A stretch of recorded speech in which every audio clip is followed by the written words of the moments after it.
Ah, love. While it may not be what makes the world go round, it is what makes the ride worthwhile. Maybe that's why billions of people throughout the centuries have seen fit to dedicate an entire day to grand gestures of romance. With Valentine's Day, the only holiday best celebrated in pairs.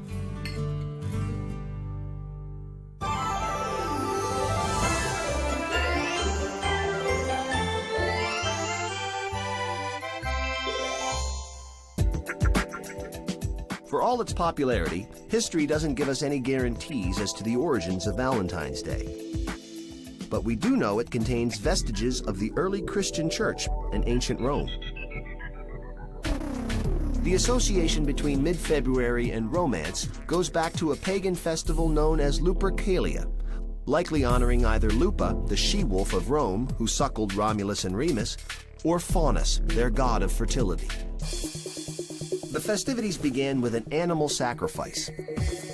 Then the ritualistic slapping of young women with strips of the animal's skin and blood to bestow fertility for the coming year. In the 5th century, perhaps in an effort to Christianize the pagan festival, Pope Gelasius declared February 14th as St. Valentine's Day.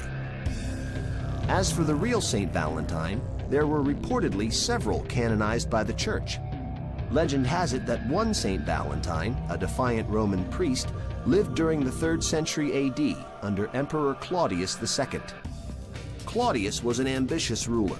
His battles required vast armies of men to abandon their young families for long periods of time, resulting in a military that was half-hearted and homesick.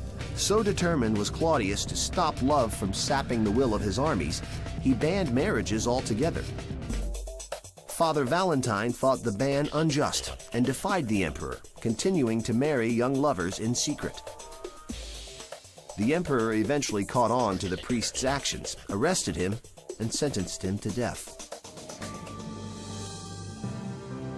It is believed that young couples he had secretly wed would visit his cell, passing him flowers and notes through the bars as symbols of their gratitude. The story continues that the condemned Father Valentine fell in love with his jailer's daughter. On February 14th, the day he was executed, it is said he passed the young girl a note. It was signed, "From your Valentine." A tradition was born. Cupid, the winged matchmaker, started out as the Roman god of love, inspired the image of cherubs for Christians, and is now a favorite of card makers and mass marketers. Our modern Valentine's Day, removed from its religious and pagan past, has evolved into one of the most celebrated holidays on the calendar.